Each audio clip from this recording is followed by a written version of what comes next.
Já está preparada aí, né? Tô no manto aqui. Então pode dar início, Maila. Obrigada. Shalom, pessoal. Eu vou ler hoje em Jó 34, 35 e 36 e Isaías 7. Eliú continuou: Ouçam as minhas palavras, vocês que são sábios. Escute-me, vocês que têm conhecimento, pois o ouvido prova as palavras, como a língua prova o alimento. Tratamentos e discernir juntos o que é certo e de aprender o que é bom. Jó afirma: Sou inocente, mas Deus me nega a justiça. Apesar de estar certo, sou considerado mentiroso. Apesar de estar sem culpa, sua flecha me causa ferida incurável.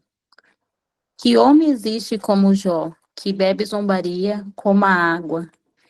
Ele é companheiro dos que fazem mal e anda com os ímpios, pois diz: não dá lucro agradar a Deus. Por isso, escute-me, vocês que têm conhecimento, longe de Deus esteja o fazer o mal, e do Todo-Poderoso o praticar a iniquidade. Ele retribui ao homem conforme o que este fez, e lhe dá o que a sua conduta merece. Não se pode nem pensar que Deus faça o mal, que o Todo-Poderoso perverta a justiça. Quem nomeou para governo a terra? Quem o carregou de cuidar do mundo inteiro? Se fosse intenção dele e de fato retirasse o seu espírito e o seu corpo, a humanidade pereceria toda de uma vez e o homem voltaria ao pó. Portanto, se você tem entendimento, ouça-me, escuta o que lhe digo. Acaso quem odeia a justiça poderá governar? Você ousará condenar aquele que é justo e poderoso? Não é ele que diz aos reis: Você nada valem? E aos nobres: Vocês são ímpios? Não é verdade que ele não mostra a parcialidade a favor dos príncipes e não favorece o rico em detrimento do pobre, uma vez que todos são obras das suas mãos? Morrem no momento, em plena noite, cambaleia e passam. Os poderosos são retirados sem a intervenção de mãos humanas. Pois Deus vê o caminho do homem. Ele enxerga cada um dos seus passos. Não há sombra densa o bastante onde os que fazem o mal possam esconder. Deus não precisa de maior tempo para examinar o homem e levá-los à sua presença para julgá-lo. Sem depender de investigações, ele destrói os poderosos e coloca outro em seu lugar, visto que ele reparará nos atos que eles praticam, derrubam-os e eles são esmagados. Pela impiedade deles, ele os castiga onde todos podem vê-los. Isso porque deixaram de segui-lo e não deram atenção aos seus caminhos. Por ele traçado. Fizeram chegar a ele o grito de poder, e ele ouviu o clamor dos necessitados.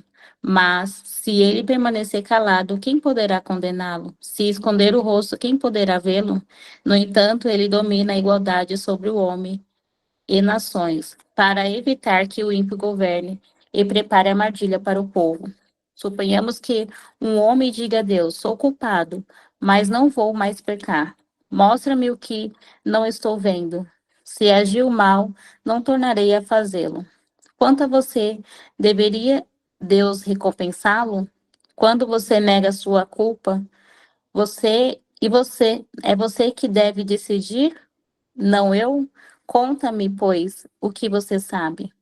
Os homens de bom senso, os homens de bom senso, os sábios que me ouvem me declaram: Jó não sabe o que diz. Não há discernimento em suas palavras. Ah, se Jó sofresse a mais dura prova por sua resposta de ímpio, ao seu pecado ele acrescenta e revolta com desprezo, bate palma entre nós e multiplica suas palavras contra Deus. Eliú prosseguiu: Você acha que isso é justo? Pois você diz: serei absorvido por Deus, contudo, você lhe pergunta: que vantagem tenho eu? E o que eu ganho se não pecar? Desejo responder-lhe, a você e aos seus inimigos que estão com você. Olhe para o céu e veja, mire as nuvens tão elevadas. Se você pecar, em que isso o afetará? E se os seus pecados forem muitos, o que isso lhe farás? Se você for justo, o que lhe darás? Ou o que lhe receberá de suas mãos? A sua impiedade só afeta os homens, seus semelhantes, e a sua justiça aos filhos do homem. Os homens se lamentam sob fardos de opressão, imploram que os libertem dos braços dos poderosos. Mas não há quem pergunte: onde está Deus, o meu Criador que de noite faz surgir cânticos, que nos ensina mais que os animais da terra e nos faz mais sábio que as aves do céu? Quando clamam, eles não respondem, por causa da arrogância do ímpios. Aliás, Deus não escuta a vã súplica que fazem, o Todo-Poderoso não lhe dá atenção, por muito menos escutará quando você disser que não o vê, que a sua causa está diante dele e que você tem que esperar por ele. Mas que é isto? Que a sua ira jamais castiga e que ele não dá a mínima atenção à iniquidade. Assim é que Jó abre a sua boca para dizer palavras vãs. Em sua ignorância, ele multiplica palavras. Disse mais Eliú: peço-lhe que seja um pouco mais paciente comigo e lhe mostrarei que se pode dizer mais verdade em defesa de Deus. Bem de longe o meu conhecimento, atribuirei justiça ao meu Criador. Não tenha dúvida, as minhas palavras não são falsas. Quem está com você é a perfeição no conhecimento. Deus é poderoso, mas não despreza os homens. É poderoso e firme em seu propósito. Não poupa a vida dos ímpios, mas garante os direitos dos aflitos. Não tira os seus olhos do justo. Ele o coloca nos tronos com os reis e exalta para sempre. Mas se os homens forem acorrentados, presos firmemente com cordas de aflição, ele lhes dirá o que fizeram, que pecaram com arrogância.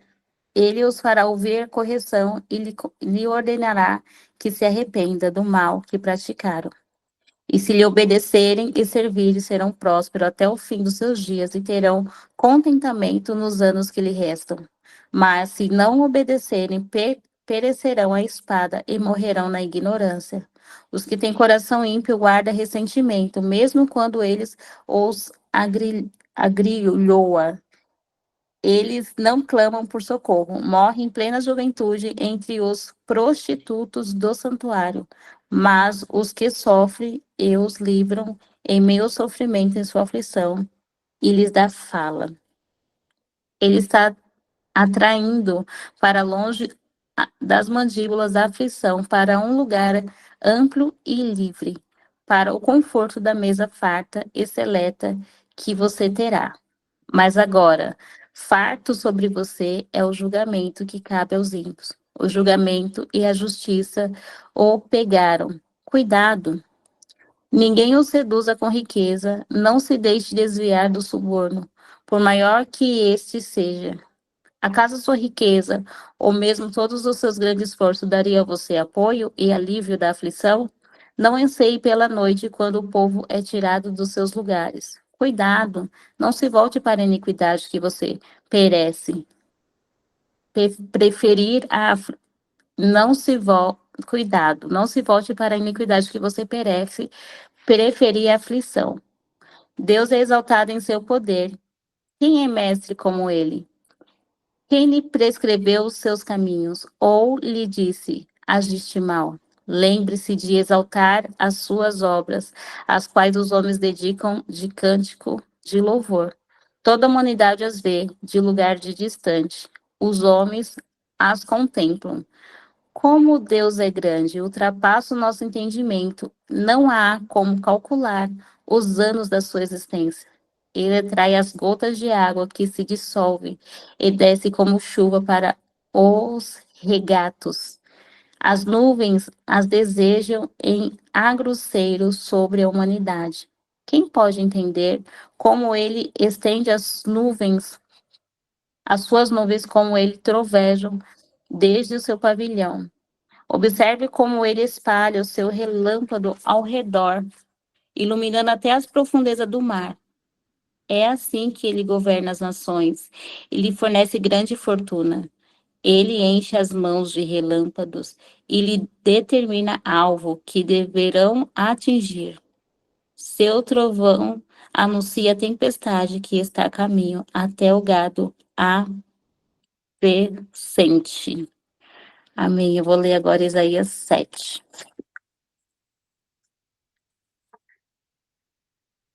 Quando Acás, filho de Jotão e neto de Uzias, era rei de Judá, o rei Rezim da Síria e Pega, filho de Remalias, rei de Israel, atacaram Jerusalém, mas não puderam vencê-la. Informaram ao rei. A Síria montou acampamento em Efraim. Com isso, o coração de Acás e de seu povo agitou-se, como a árvore da floresta agitam-se com o vento. Então o Senhor disse a Isaías: saia e leve seu filho Sear, Jazuber, vai encontrar-se com Acaz no final do Arquetudo do açude superior, na entrada que vai para o campo da lavandeiro. Diga-lhe: tenha cuidado, alcança-me se e não tenha medo. E o seu coração não desanime por causa do furor deste resto de lenha fumegante. Rezim, a Síria e os filhos de Remalias. Porque a Síria, Efraim e os filhos de Remalias têm tramado a sua ruína, dizendo: vamos invadir o reino de Judá, vamos rasgá-lo e dividi-lo entre nós, e fazer o filho de Tabeel reinar sobre eles. Assim diz o soberano, o Senhor. Não será assim, isso não acontecerá, pois a cabeça da Síria é Damasco, e a cabeça de Damasco é Rezim.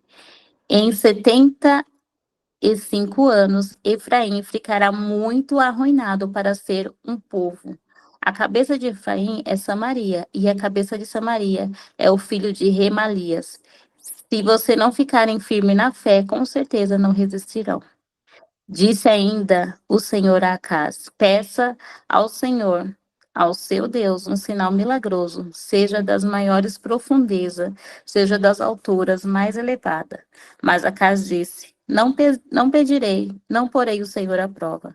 Disse então Isaías: ouça agora, descendentes de Davi, não basta abusarem da paciência dos homens. Também vão abusar da paciência do meu Deus? Por isso, o Senhor mesmo lhe dará um sinal. A virgem ficará grávida e dará à luz a um filho, e o chamará Emanuel. Ele comerá coalhadas de mel até a idade em que saiba rejeitar o erro e escolher o que é certo. Mas antes que o menino saiba rejeitar o erro e escolher o que é certo, a terra dos dois reis que se teme ficará deserta. O Senhor trará o rei da Síria sobre você e sobre o seu povo e sobre a descendência de seu pai. Serão dias como nunca houve, desde que Efraim se separou de Judá. Naquele dia, o Senhor assobiará para chamar as moscas dos distantes rios do Egito e as abelhas da Síria. Todas virão e repousarão nos vales íngremes e nas fendas das rochas, e todos os espinheiros e todas as cisternas. Naquele dia, o Senhor utilizará uma navalha alugada de além do Eufrates, o rei da Síria, para, para rapar a sua cabeça e o pelo da sua perna e da sua barba. Naquele dia, o homem que tiver uma vaca e duas cabras terá coalha para comer, graças à fartura de leite que elas darão. Todos os que ficarem na terra comerão coalhada e mel. Naquele dia, todo lugar onde havia 1000 videiras, no valor de 12 quilos de prata, será deixado para as roseiras bravas e para os espinheiros. Os homens entrarão ali com arcos e flecha, pois todo o país entrará com coberto de roseira brava e de espinheiro.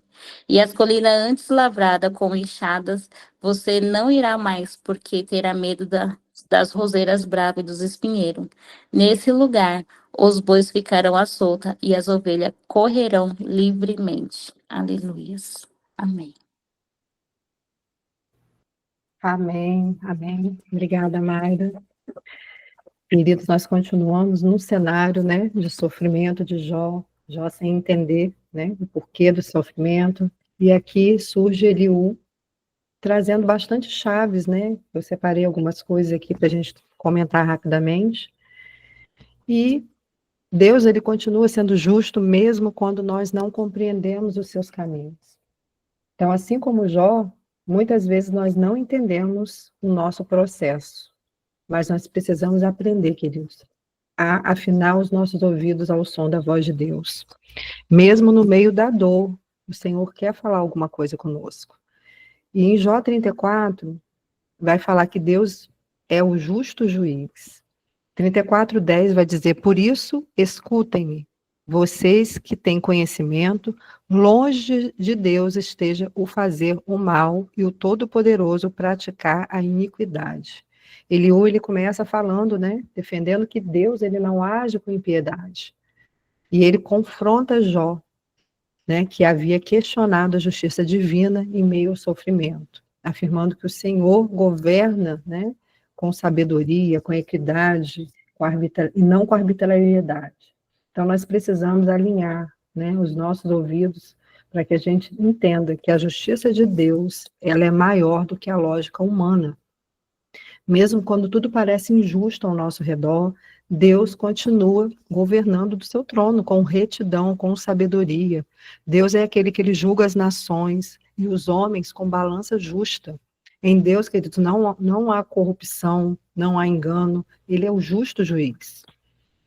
E no capítulo 35, a gente vai ver que a gente vai ver que o homem, ele não pode manipular Deus. 35, 6, 7 fala: se você pecar, em que isso afetará? Se os seus pecados forem muitos, que isso lhe fará? Se você for justo, o que lhe dará? Ou o que ele receberá de sua mão? Então, ele começa a destacar aqui que a justiça ou a injustiça do homem não altera a natureza de Deus. Não importa para o Senhor se hoje você acordou com muito ou com pouca fé, isso importa para nós. Não importa para o Senhor se você hoje quer ou não quer seguir o caminho dele. Ele continua, né, abençoando aqueles que querem. O Senhor, a natureza dele não é modificada pelo nosso querer, pela nossa vontade, pela nossa justiça ou pela nossa injustiça. Ou seja, nosso Deus, ele não é influenciado também por nossas chantagens emocionais, por nossas barganhas, né? Quantas vezes a gente quer chamar a atenção de Deus, né, por barganhas, por chantagens emocionais, pelo nosso sofrimento. Olha, Deus, você não está vendo que isso está acontecendo comigo? É claro que ele está, querido. Ele está vendo todas as coisas. Mas a nossa atitude que vai fazer a diferença. O seu agir diante da dor é que chama a atenção de Deus, não a sua barganha emocional. Então, muitas vezes, o silêncio do nosso Deus, queridos, não significa ausência, mas significa um chamado dele para a nossa maturidade espiritual, para que nós possamos buscar ele no meio do vale, no meio da dor, e não apenas buscar um Deus que só pode nos dar, como uma lista de compras. Não, buscar ele em todos os momentos, seja da dor, seja da alegria, mas permanecer numa busca de uma adoração genuína no meio da dor. Isso faz toda a diferença. Isso chama a atenção do nosso Deus.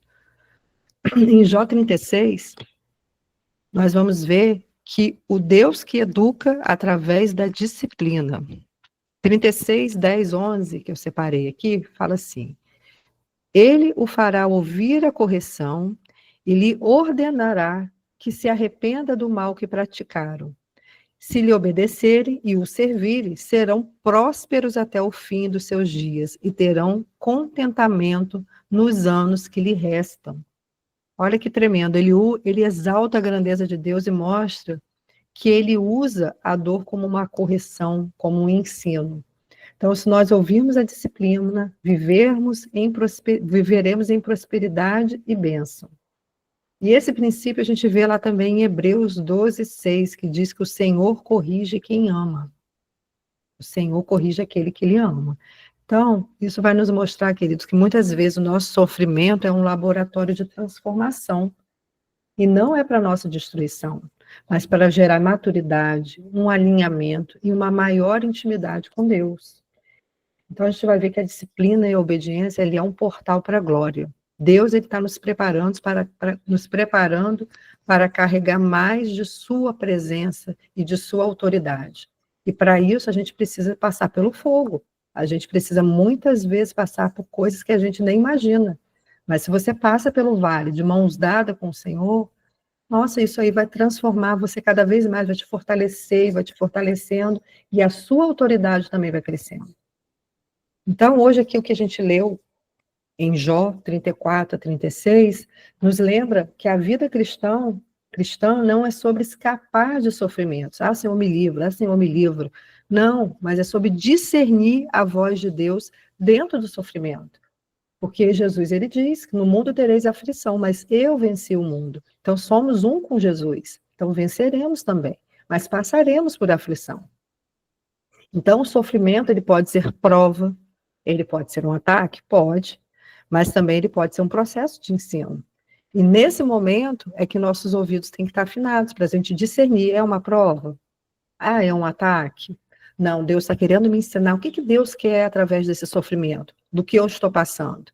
Me ensinar algo? Ou é um ataque espiritual que eu preciso agir para você saber como que você vai agir, como que você vai orar. Mas, independente do que for, que você continue crendo que Ele é o Todo-Poderoso. Então, ele nos aponta para a soberania do Senhor, que governa com justiça. E Ele nos convida a responder isso com o quê? Com fé, com humildade, com entrega. Não estou entendendo nada, mas eu creio que Deus é maior do que qualquer gigante, do que qualquer prova. Então, assim como Jó, todo filho de Deus, ele é chamado, a algum momento da sua vida, você vai atravessar por alguma coisa que você não imagina, por algum problema, mas você precisa entender que nós não podemos perder a confiança de que o justo juiz continua no trono e que no tempo certo ele manifestará a justiça e a restauração e a glória sobre a sua vida.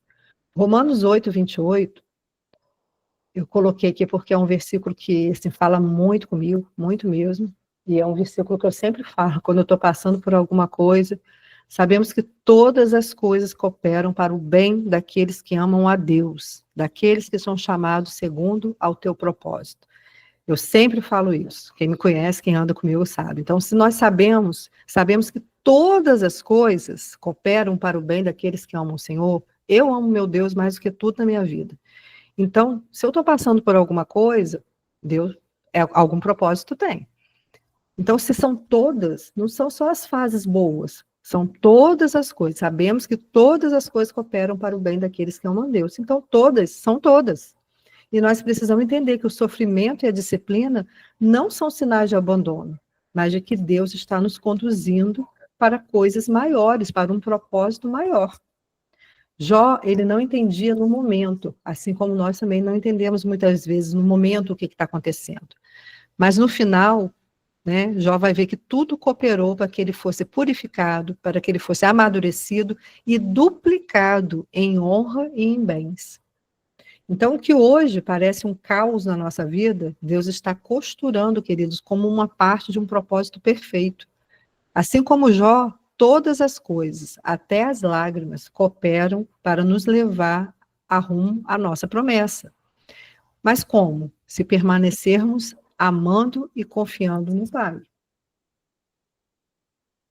Indo lá para Isaías, para a gente finalizar, Isaías 7, né, está falando aqui de um contexto histórico do reinado de Acais, rei de Judá, e o capítulo se passa em meio a uma crise, né, uma crise política, mas espiritual, e o reino do norte, Israel, e a Síria, né, Arã, se unem para atacar Judá.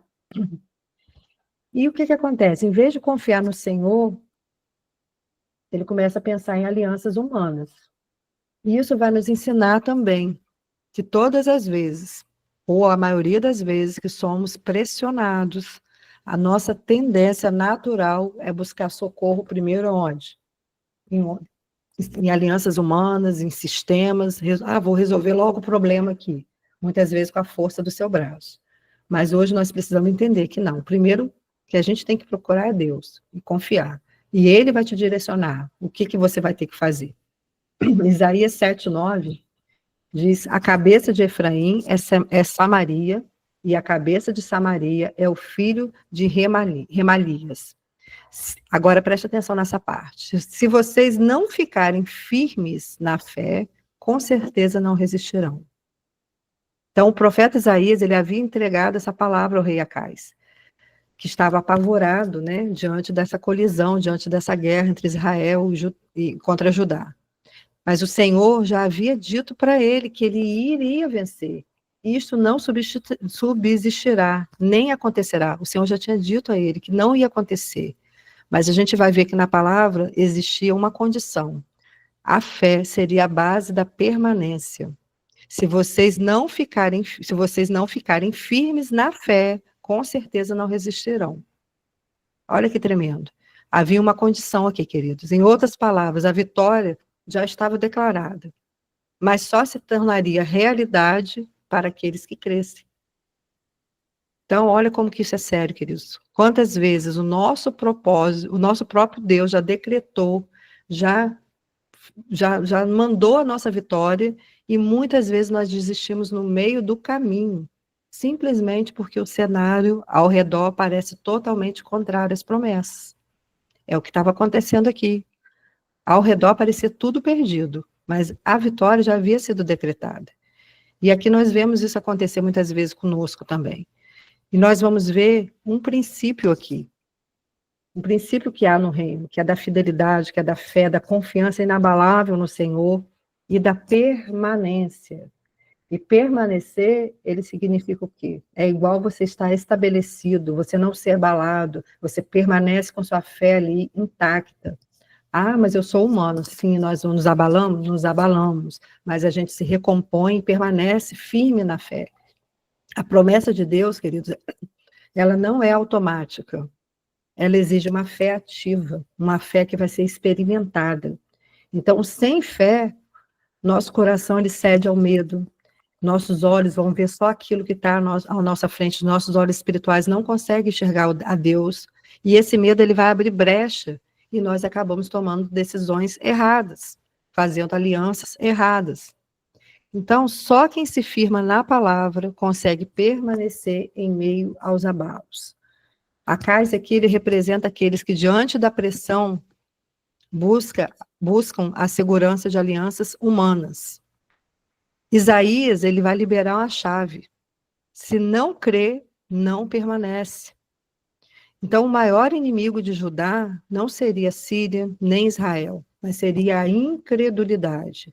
E da mesma forma, muitas vezes, não é o ataque do inimigo que nos derrota, mas a falta de fé que nos leva a desistir do propósito. Eu vou repetir para vocês. Muitas vezes na nossa vida, não é ataque do inimigo que nos derrota, mas a falta de fé, de persistência, que nos leva a desistir do nosso propósito. Então, queridos, a verdadeira permanência está em nos alinhar ao que Deus já disse, mesmo quando tudo ao redor parece gritar ao contrário. Permaneça, permaneça, não saia da sua posição. A permanência está nos alinhando nosso coração com Deus, para que a gente possa não só suportar, mas para que a gente possa receber tudo aquilo que Ele tem para nós, mesmo que a realidade pareça contrária. Lá em Abacuque 2:4, diz assim: o ímpio está envaidecido, seus desejos não são bons, mas o justo viverá pela sua fidelidade. Romanos 1:17 vai dizer assim: porque no Evangelho é revelada a justiça de Deus, uma justiça que do princípio ao fim é pela fé. Como está escrito, o justo viverá pela fé. Então, esses versículos eles vão nos lembrar de que a fé não só nos conecta com a promessa, mas ela sustenta a nossa caminhada até o cumprimento dela. Então, Sem fé é impossível agradar a Deus, né? Então, permanecer ou cair não depende do tamanho do inimigo que está à sua frente, mas da firmeza e da confiança inabalável que a gente tem que ter em Deus. Ah, eu caí, eu desisti, porque você não sabe o tamanho do gigante. Não, queridos, você que não está sabendo o tamanho do seu Deus.